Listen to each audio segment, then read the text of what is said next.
What is up, Cowboy Nation? Dallas fan 1997 here, guys. And our Cowboys finally got a win, man. It took 2 games, but we finally got a win in the preseason last night, 31-13 over the Falcons. It's preseason. I know the Falcons are not a great team, and we also, backups on backups. But hey, anytime the Dallas Cowboys, this team, wins a football game, I'm happy. Preseason, regular season, or not. I'm happy that they got a win. Let's start off. Joe Milton. Joe Milton, I feel like, had a solid game. He was 10 out of 18 for 132 yards, touchdown, no picks. He also had about 33 yards on the ground and a touchdown. Joe Milton looked night and day better this game than he did the last 2 combined. Now, he still missed on a few throws. He still definitely got to work on his anticipation and timing, but much better. Much better. And Brian Schottenheimer, I'll give him credit here. He finally used the run to set up the pass. He did not go out there throwing the ball like he has the last couple of games. He actually used the run to set up the pass, and you saw how much better Joe Milton looked. He looked like a way better quarterback. Now, I'm not saying that Joe Milton's ready to replace Dak. I'm not saying that he's even ready to be a backup, but in terms of how he played, when we ran the football, let Joe Milton get outside the pocket, use his legs, you saw what happened. He looked a lot better. He actually did. Now, to be fair, Easton Stick, who is the quarterback of the Atlanta Falcons, he's their 3rd stringer. I do feel like he outplayed Joe Milton last night, even though Joe Milton had a good game. But just remember that. Joe Milton is our backup, and even though he had a good game last night, he still got outplayed by Easton Stick, who is the 3rd stringer for the Falcons. So just keep that in mind. Don't get ahead of ourselves. But Joe Milton did play a lot better. And if you want him to have success, I've been saying this, you have to run the ball, get him outside the pocket, and let him use his legs. If you can do that, Joe Milton can have some success. We saw it last night. I know it was against the Falcons. They're not a good team. That does play a factor, but at the same time, you want to see improvement. You want to build confidence in a quarterback that you're trying to develop. So it's important for him to get that confidence, even if it's against not such a great team and their backups. But it is what it is. Played a lot better. Joe Milton looked solid. I'd give him a B overall last night for his performance, because he still missed on some throws, but I give him a solid B for that performance. Looked way better. Deuce Vaughn. I've been saying this for the longest time. Don't cut Deuce Vaughn. He's got some talent. Everybody's saying he's no good. The reason why Deuce Vaughn is no good is because the coaches do not know how to use him. You saw last night, Deuce Vaughn can play. I know it was against backups, but give the young guy a shot. Give him a chance. I would rather give Deuce Vaughn a chance than Miles Sanders, because Miles Sanders did not show me anything promising against the Ravens. I would honestly cut ties with him. But Deuce Vaughn had a solid game last night. Jaden Blue, the rookie, had a solid game. He had a touchdown, couple nice runs. Really like what I see from him. And Phil Maffa had a good game. And I want to say this. If I'm the Dallas Cowboys, I know that Javonte Williams is going to be your starter. But here is who I would keep at running back if I'm the Dallas Cowboys. I keep Javonte Williams, I keep Deuce Vaughn, I keep Jaden Blue, and I keep Phil Maffa. So I do keep 4 running backs if I'm the Dallas Cowboys.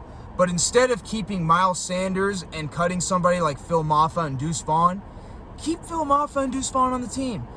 My depth chart would be Javonte Williams, number 1, Jaden Blue, number 2, Deuce Vaughn, number 3, Phil Maffa, number 4. And you use those 4 backs, keep them on your roster. Liked all 4 of those running backs. I don't know about Javonte Williams yet. We'll see. But I've liked 3 out of those 4. I think you keep at least 3 out of those 4 for sure. So, liked what I saw from Deuce Vaughn. Liked what I saw from Jaden Blue. Those guys, I feel like, should make the team no problem. I know a lot of people will disagree with that. The Deuce Vaughn, that is, but I think that Deuce Vaughn, Phil Maffa, and Jaden Blue should all be on the Dallas Cowboys roster, 53 man. Wide receiver-wise, I think the Cowboys are going to keep 5. I do think Jalen Brooks had a good game. If I had to decide between Trayshawn Holden, Jalen Brooks, and Ryan Flournoy, they're all pretty much the same to me. I'd probably go with Jalen Brooks. Jalen Brooks has shown me more in the big game, but I think the Cowboys will keep 5. But if I had to choose between those 3 guys, I'd go with Jalen Brooks. Jalen Brooks, to me, looks like the guy that's been making the most plays. So I'd go with 83. I like him. So, yeah. Ronaldo Fairweather, he's actually been a guy that's had a pretty good preseason quietly. He had a touchdown the first game. He had a solid game last night. I don't think he'll make the final 53, but he's a solid practice squad candidate. Offensive line, for the most part, did a pretty good job last night. I really had no complaints. I feel like Joe Milton had time to throw like he has all three games, so no concerns there. Overall, I like the offense. I think the offense overall, as long as we stay healthy, will have a chance to be solid this year. Defense, this is where I don't feel so good. Now, the defense did play a lot better last night. I'll give them credit. They only gave up 13 points, and they had 2 turnovers. So I'll give the defense some credit. Number 1, James Houston deserves to be on the 53-man roster. I've been saying this. I think James Houston has looked good all throughout the preseason. He's been getting a lot of pressure, and it's been consistent. He got a sack last night. He's looked really, really good. If I had to choose between him and Tyrus Wheat, I think it's an easy choice. You go with James Houston. He's a better pass rusher. Overall, he's just looked better. Really liked what I've seen from James Houston. He had a solid game. Shamar James, number 50, had a solid game. Now, that interception was right to him, but I really like what I saw from Shamar James. I wasn't big on Shamar James when we first drafted him, but the more I've seen him, the more I've liked him. I really like number 50. Think he can be a solid player for us, at least in a rotational role. Thought Shamar James had a good game. Robert Rochelle had the interception. Probably a practice squad candidate, in my opinion. I think Elijah Clark, another guy that's probably a practice squad candidate, had a couple nice plays in that game. I think Justin Barron, who's some people have making the 53-man. I don't. I think he's another practice squad player. But he actually had a solid game, had a couple nice plays there. Those are the positives. The negatives. Our pass defense still sucks. Easton Stick was still, even though he threw an interception, he still had a good game. He was still able to throw the ball on us pretty easily. A lot of the times, the Atlanta Falcons backup receivers just dropped the ball, or Easton Stick just had a bad pass. Guys were still getting wide open. Coverage was really bad. Definitely something that we have to be concerned with, considering the injuries we got in the secondary. There's a couple free agent corners I would take right now that are available. You got Rasul Douglas, who I saw is available. You got Stephon Gilmore, of course, and you got Asante Samuel Jr. All those guys would be better than what we got. And if you picked up any one of those guys, they'd be battling it out with Kaiir Elam for the starting job day one, in my opinion. I think they would. At very least, they'd be third. But secondary is still very weak outside of now, with all the injuries we got. And finally, the run defense. The run defense, Fan Nation, is still atrocious. It looks horrible. As for Mozzie Smith, get him out of Dallas. Mozzie Smith's got to go, Fan Nation. Mozzie Smith, he made a couple plays last night, but this was against backups. And even the couple plays he did make, he still struggled against backups. Jay Toya should be the starter. He should be the number 1 defensive tackle at the 1-tech spot of the Dallas Cowboys. Mozzie Smith has to go, Fan Nation. There is no reason why Mozzie Smith should still be on the Dallas Cowboys. He needs to be cut. A lot of people have already predicted that he's going to be cut by the Cowboys. I would not be surprised, and I think it would be a good call. At this point, the Cowboys need to really consider trading for a solid 1-tech defensive tackle. If y'all remember back in 2022, the reason why we had a better chance of going deep in the playoffs is because we traded for Jonathan Hankins at about midway point through the season. Our run defense in 2022, the first half was bad. Then we got Jonathan Hankins got a little bit better. We went from being bad to like middle of the pack. Cowboys need to do a similar thing. They traded for Jonathan Hankins. They got him for a 6th-round pick, or in exchange for a 6th-round pick. They need to do the same thing. They need to do the same thing that the New York Jets just did with the Minnesota Vikings with Harrison Phillips. They gave up, I think, a 6th and 7th-round pick. I can't remember which team traded where, but it was those two teams.